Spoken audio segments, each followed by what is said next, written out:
Assalamualaikum warahmatullahi wabarakatuh.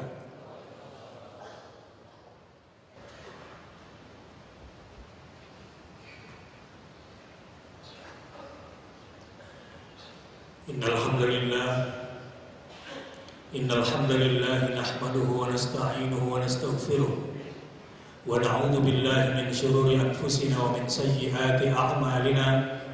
May yahdihillahu fala mudilla lahu wa may yudlil fala hadiya lahu. Asyhadu an la ilaha illallah wa asyhadu anna Muhammadar Rasulullah. Allahumma shalli wa sallim wa barik ala hadzal nabiyil karimil ummiyil mustafa sallallahu alaihi wasallam wa ala alihi wa sahbihi wa sallim. Ya ayyuhalladzina amanu taqullaha haqqa tuqatih wa la tamutunna illa wa antum muslimun. Sebentar lagi bulan suci Ramadan akan datang kepada kita. Terasa di dalam hati orang-orang yang beriman dan bertakwa pada hari ini semerbak harum surga yang akan dibuka. Telah bersiap-siap orang beriman dan bertakwa pada saat ini untuk sungguh-sungguh meninggalkan berbagai macam bentuk maksiat, agar menjadi bagian yang mendapatkan ampunan segala dosa-dosa di bulan suci yang sangat dinanti-nanti ini. Pesan takwa yang paling penting untuk khatib sampaikan pada hari ini adalah sebaik-baik bekal memasuki bulan Ramadan adalah iman. Karena hanya orang beriman yang bisa melaksanakan syariat saum di bulan Ramadan. Sedangkan mereka yang tidak berbekal iman dari sekarang hanya bisa berlapar-lapar, berhaus-haus di bulan Juli. Hanya bisa berlapar-lapar dan berhaus-haus di bulan Juli. Mereka tidak bisa inline, tidak bisa menikmati indahnya bulan penuh rahmat dan bulan penuh berkah itu. Ittaqullah haqqa tuqatih. Jadilah orang cerdas. Setelah diberikan waktu 12 bulan, 11 bulan untuk bekerja mencari dunia, mencari makan, jika tidak punya waktu untuk beriktikaf karena salah memanage waktu liburan, maka Anda termasuk orang yang bodoh dalam memanage waktu selama ini.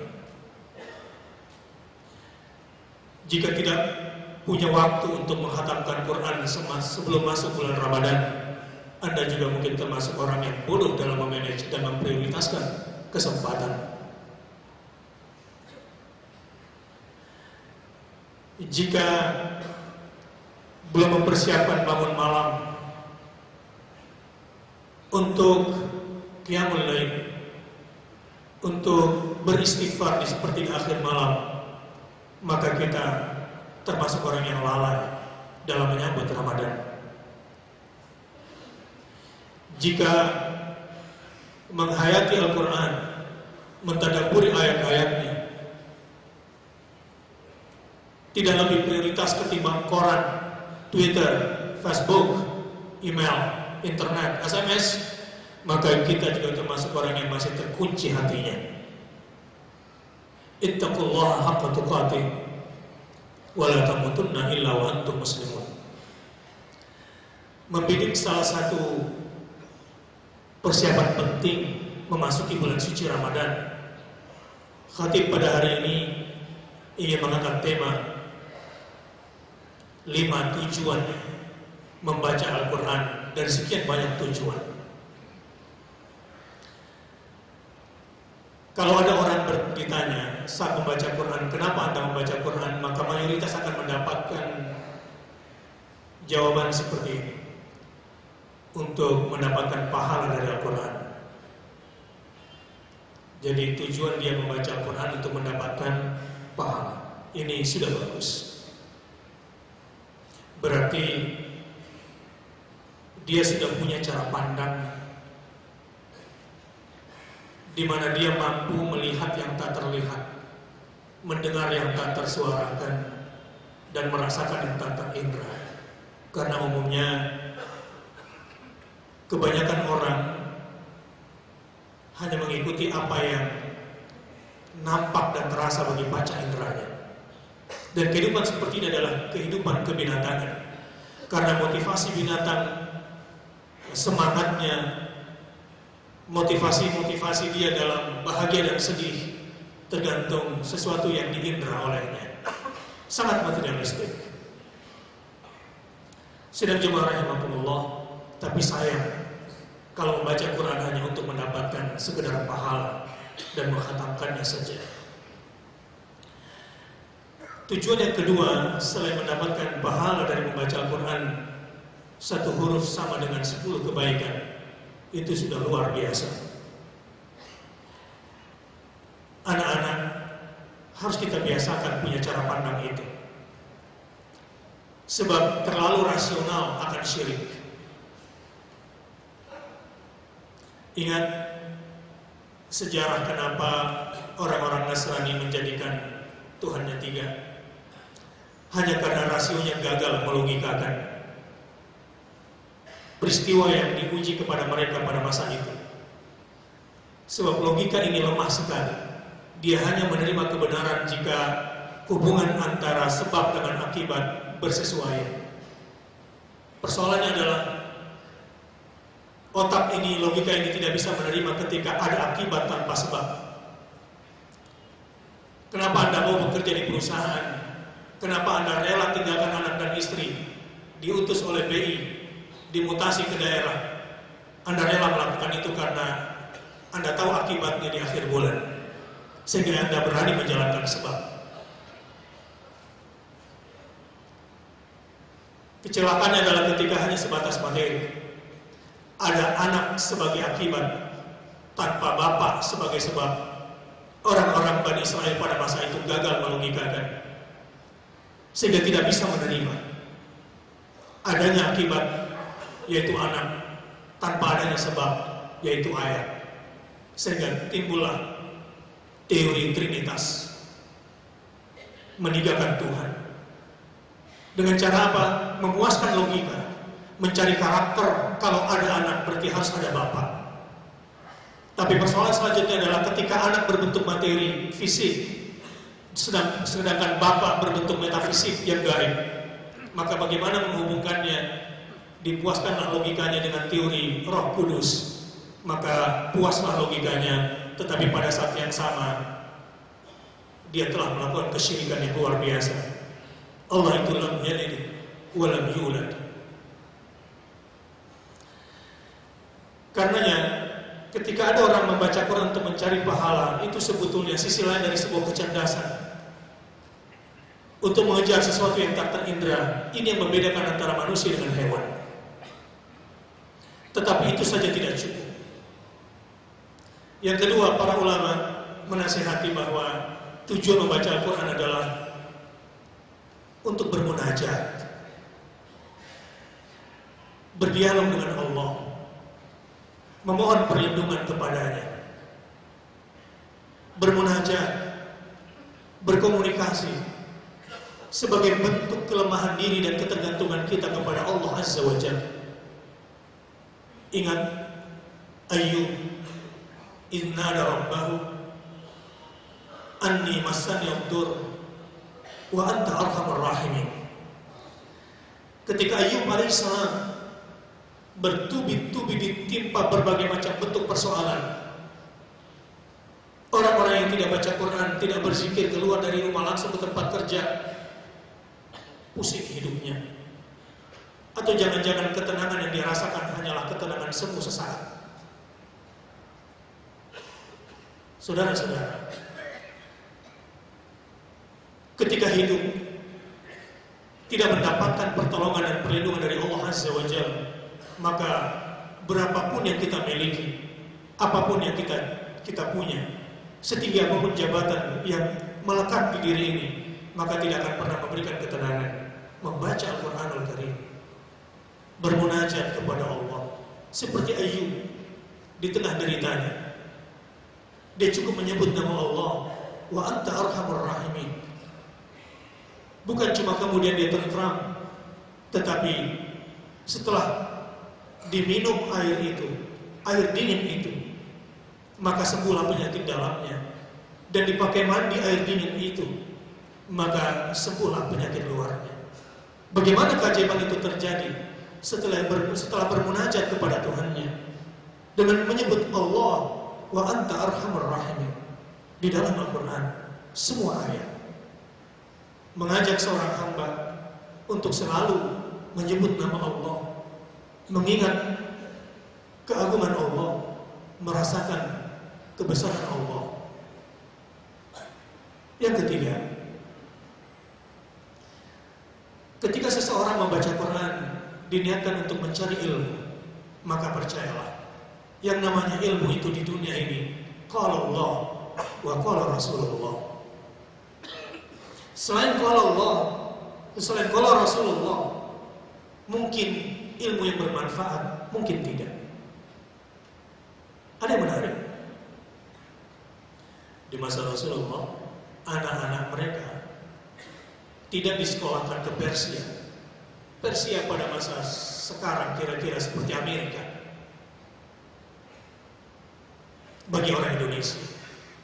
Di masa Rasulullah SAW, Anda jangan mengatakan kenapa anak-anak itu bodoh, ya karena zaman jahiliyah. Tidak. Salman Al-Farisi, orang Persia, yang datang ke Indonesia seperti barangkali kalau ada orang Amerika masuk Islam di Indonesia, sangat terhormat dan lebih bangga menjadi keluarga Rasulullah SAW ketimbang menjadi orang Persia. Dan Rasulullah SAW tidak mengajarkan anak-anak mereka dengan para sahabatnya ke Persia dengan ilmu Persia. Dulu di masa Rasulullah, adik kuasa yang kedua adalah Romawi. Kalau sekarang bagi orang Indonesia kira-kira Europe. Dia tidak mengirimkan anak-anak mereka ke Eropa, karena bukan di sana sumber ilmu itu. Bukan berarti kemudian bangsa Arab saat itu tidak berinteraksi dengan dunia Persia dan Romawi. Kalau Anda pergi ke Madain Saleh, 4 jam dari kota Madinah, mereka sudah mampu memahat gunung untuk dijadikan rumah dan kuburan. Usia mereka panjang, lebih panjang daripada usia rumah mereka, sehingga Allah takdirkan mereka punya kemampuan memahat gunung untuk dijadikan rumah. Kalau Anda pergi ke Petra di Jordania, bagaimana Arab Nabatean yang 500 tahun kotanya kemudian hilang, ditemukan oleh seorang arkeolog Swedia, sudah berinteraksi dengan orang-orang Romawi. Mereka mampu memahat gunung-gunung, batu-batu cadas dengan arsitektur Romawi. Orang Arab sudah lama berinteraksi, dan Rasulullah SAW tahu itu. Karena orang-orang Arab juga berdagang ke Yaman dan ke Syam. Bahkan ada riwayat hadis bahwa Abu Sufyan berinteraksi dengan Heraklius di Syam. Sudah berinteraksi dengan orang Romawi, tapi Rasulullah SAW tidak memulai pendidikan anak-anak mereka dengan menyekolahkan anaknya ke Eropa atau ke Amerika kalau sekarang, ke Persia atau ke Romawi, tetapi Al-Quranul Karim. Lebih penting menjaga akidah anakmu ketimbang seni, matematika, ekonomi dan lain-lain. Tapi akidah anak berusak. Berbicara tentang BBM di Indonesia, saya kira Indonesia cuma butuh pemimpin yang berani mati karena Allah, agar bebas dari tekanan mafia, dengan semua kebohongan statistik, dengan semua kebohongan laporan keuangan. Saya kira para petinggi tahu soal ini. Negara ini hanya butuh pemimpin orang-orang yang memang berani menegakkan la ilaha illallah, mati dan hidupnya karena Allah Subhanahu wa Ta'ala. Insya Allah bukan cuma bebas dari mafia, sumur-sumur baru, sumur-sumur minyak baru, ladang-ladang gas baru akan muncul di Indonesia ini. Seperti air Zam-Zam yang pernah hilang pasca kematian Ismail karena banyak kesyirikan di seputar Mekah. Hilang, nanti ditemukan kembali air Zam-Zam setelah kembali bertauhid menegakkan agama Ibrahim.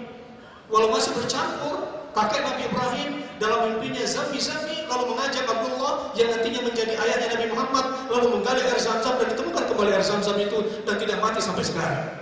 Selama masih ada tauhid, dan menegakkan sholat. Itu yang namanya ilmu.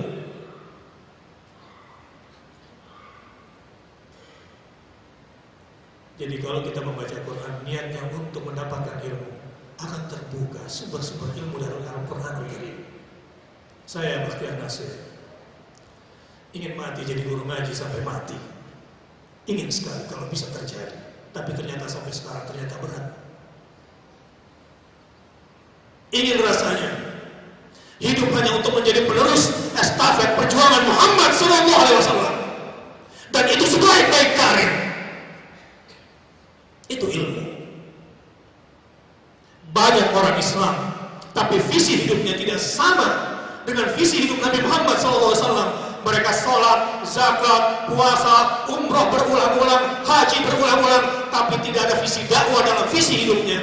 Islam, Muslim, tapi tidak sama visi hidupnya dengan Rasulullah SAW, karena tidak ada ilmu Al-Quran dan As-Sunnah di kepalanya. Banyak tokoh-tokoh Muslim jadi pejabat, jadi gubernur, jadi pimpinan, punya pengaruh, tenar, kuat, tapi visi perjuangannya tidak sama dengan Rasulullah. Mereka Jumatan, Jumat sholat, mereka tahajud, mereka berdoa sambil menangis, tetapi visi perjuangannya tidak sama dengan Rasulullah untuk menegakkan al-Islam dengan kekuasaannya, dengan uangnya, dengan pengaruhnya, dengan popularitasnya, karena tidak ada ilmu. Qala Allah wa qala Rasulullah.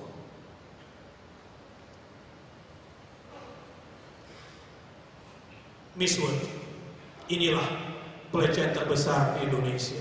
Inilah pertama kali yang namanya miswak dilakukan di dunia Islam, di Indonesia ini. Di Garuda masih dilarang pramugari itu berjilbab. Pimpinannya Muslim.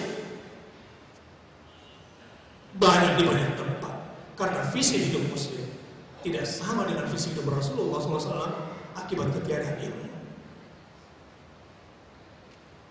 Alhamdulillah di Polri sudah diterima. Saya tidak tahu uang TNI masih dilarang. Kenapa? Karena perut dan kursi lebih penting daripada Islam. Akibat ketiadaan ilmu, akibat salah ilmu. Yang ketiga, tujuan membaca Al-Quran yang keempat maksud saya, yang pertama adalah untuk mendapatkan pahalanya, yang kedua untuk bermunajat, yang ketiga untuk mendapatkan ilmu, dan yang keempat agar bisa beramal, agar bisa berbuat, agar bisa bertindak, agar bisa berperilaku seperti yang Allah ajarkan di dalam Al-Quranul Karim. Itu tujuan kita membaca Al-Quran. Saudara-saudara, kalau sekedar patut dan tidak patut, orang ateis juga bisa melakukan. Kalau sekedar benar dan salah, logika manusia sudah bisa membedakan. Tapi soal hak dan batil, soal halal dan haram, Anda butuh furqan. Pembeda antara hak dan batil itu adalah Al-Quran sebagai Al-Furqan. Lihat berapa banyak anak-anak Indonesia di Jakarta ini khususnya. Lihat di 7-Eleven, gampang sekali anak-anak minum bir. Hanya gara-gara kurang ilmu, dia mengatakan yang penting gak mabuk. Cuma 4,sekian% saja alkoholnya. Innalillahi wa inna ilaihi raji'un. Itu bir bintang. Walau sudah 0% kadar alkoholnya tetap haram, karena trademark keharaman yang dibawanya. Tapi susahnya komisaris dan pemimpinnya orang Islam juga di dalamnya. Di tengah lingkaran setan syubhat seperti ini memang kita susah keluar, tapi kita butuh cahaya. Cahaya itu adalah Al-Quran yang mengeluarkan kita dari kegelapan. Di tengah geri area kita butuh furqan. Butuh furqan. Apalagi kalau kita mencermati peperangan di Suriah. Saudara-saudara, percaya atau tidak, merasakan atau tidak, permulaan Armageddon sudah dimulai. Peperangan akhir zaman sudah dimulai. Hadis Nabi SAW yang menggambarkan pasca kehancuran Irak, Maka yang dihancurkan setelah itu adalah Syam. Syam itu 4 negara. Palestina sebagai Syam Kabir, Jordania, Lebanon, dan Suriah sebagai Syam Saghir. Itu bumi Wattini Wazzaitun. Melihat persoalan Palestina, melihat persoalan Suriah, jika hanya mendengarkan apa kata pengamat politik, Anda akan gagal. Sebab mereka tidak baca Quran dan tidak baca hadis. Dan angle pengamat dalam menilai persoalan karena 2, termasuk pengamat ekonomi. Pertama, kemana kebijakan luar negeri negara-negara maju? Yang kedua, opini yang dia bangun sendiri, apa kepentingan dia secara internal di negaranya atau kelompoknya. Atas dasar 2 alasan itulah kemudian dia mengamati. Saudara-saudara, banyak yang terkecoh. Dia pikir setelah dihancurkannya Irak adalah Iran. Ini sebuah kebohongan besar. Karena itu tidak ada di surga. Sejak pecahnya perang Irak, saya sudah bersumpah demi Allah, saya lebih percaya kepada hadis ketimbang apa kata politisi. Dan memang setelah itu Syam. Sayang rasanya kalau saya harus hidup di zaman akhir zaman seperti ini dan saya belum orientasi beda. Karena yang namanya Malhamah Al-Kubra, perang Armageddon besar, itu terjadinya nanti di Syam. Dalam hadis Nabi digambarkan, menuju perang akhir zaman ini, orang-orang terbaik akan berkumpul di Syam dan orang-orang terburuk akan berkumpul di Irak. Kalau Anda budayawan dan seniwan, mungkin Anda tidak rela. Kenapa? Negeri 1001 malam dihancurkan. Itu gara-gara tidak baca hadis, mengikuti perasaan dan hawa nafsu. Genderang perang telah ditabuh di Mesir. Sekumpulan ulama Sunni seluruh dunia sudah sepakat bahwa Bashar Assad dan kelompok-kelompok yang mendukungnya termasuk 8.000 tentara dari Iran adalah kufar dan perang melawan mereka adalah jihad fi sabilillah. Mungkin di antara kita ada yang kok berpecah belah begini ya, umat Islam. Jangan pakai perasaan dulu. Yusuf Al-Qaradawi, orang pertama yang paling menyesal. Dialah ketua ulama muslimin dunia yang awalnya menjadi tokoh nomor 1 metode takrib pendekatan antara Sunnah dengan Syiah. Ketuanya Sunni, wakilnya ada Syiah. Yusuf Qaradawi, orang yang pernah salah menilai dan ikut mencaci maki Wahabi misalnya. Saya orang Indonesia, tidak punya kepentingan dengan semua istilah ini. Tapi sekarang dia menyesal dan mengatakan bahwa semua itu hanya kebohongan. Wa ada besarlah, taqiyah, kemunafikan yang mereka sembunyikan. Ini yang membuat persatuan tidak pernah terjadi. Kami sudah berkumpul di Turki dan membuat statement bersama ulama dunia yang resikonya Mesir digoncang dan Turki sekarang digoncang. Kami sudah punya kesepakatan bersama. Kalau ingin umat Islam bersatu, ada 4 butir, tetapi saya sebutkan 2. Yang pertama, haram hukumnya mencaci maki para sahabat. Tanya kepada teman orang Syiah, kira-kira kalau Rasulullah hidup, lalu Yaum Asyura, hari Asyura, zikir Anda adalah menghina Aisyah, menghina Abu Bakar, menghina Umar, menghina Utsman. Kira-kira Rasulullah masih hidup mendengar cara zikir Anda? La'anallahu ummatan qatalat ya ahlul bait. La'anallahu ummatan qatalat ya ahlul bait. Kira-kira kalau Rasulullah hidup, kira-kira senang enggak dengan zikir Anda? Tanyakan itu pada dia. Haram. Kalau ini dunia Islam bersatu, haram menghujat para sahabat dan ahlul bait. Yang kedua, kalau sudah ada mazhab Ahlussunnah Al-Arba'ah di situ, yang memang kita sepakati kebenarannya, jangan mendatangkan mazhab baru. Jika kita mengakui asas perbedaan dalam mazhab. Sidang Jumat rahimahullah. Ini zaman fitnah. Kalau kita beramal tidak berdasarkan tuntunan Al-Quran dan As-Sunnah, kita akan tersesat. Mengikuti perasaan, bahkan kebijakan luar negeri bangsa ini pun menjadi tidak jelas jika para pemimpin negeri ini tidak menjadikan Al-Quran sebagai sumber ilmu dan amal, jika tidak sungguh-sungguh membaca. Terakhir,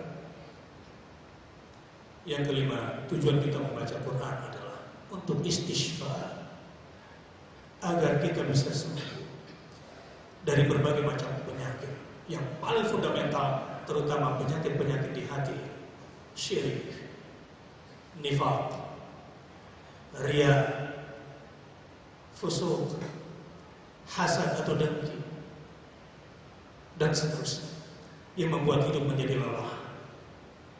Orang-orang yang membaca Quran dengan niat untuk mendapatkan kesembuhan dari Allah Azza wa Jalla, saudara-saudara, kalau sekarang ada di antara Anda kesurupan, lalu saya ruqyah dia, saya kira 10 menit selesai dan keluar izin. Tapi persoalannya adalah bagaimana mengobati orang yang kesetanan bertahun-tahun di kepalanya. Kesetanan karena doktrin yang salah dalam keyakinannya.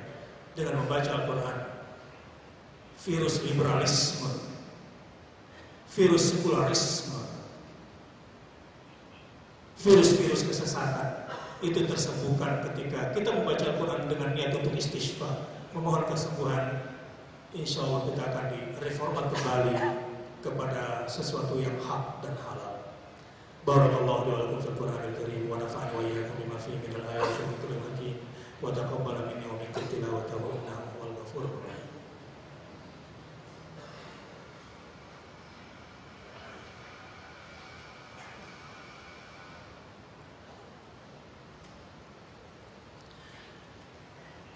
Alhamdulillah wa kafa, wassalatu wassalamu ala nabiyil mustafa wa ala alihi wa sahbihi wa man tabi'ahu ila yaumil wafa.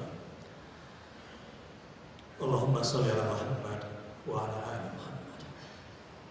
Inna Allaha wa malaikatahu yusholluna 'alan nabi ya ayyuhalladzina amanu shallu 'alaihi wa sallimu taslima. Kesimpulannya, keluar dari Jumatan ini minimal bacalah Al-Quran. Jika sanggup, khatamkan sebelum masuk Ramadan. Dan jika ingin menikmatinya, baca Quran dengan niat untuk mendapatkan pahalanya, untuk mendapatkan munajat, berkomunikasi dengan Allah, untuk dapatkan ilmunya, agar kita bisa beramal dengannya, dan niatkan pula untuk istighfar, berobat dari keyakinan-keyakinan yang sesat dan pemikiran yang keliru.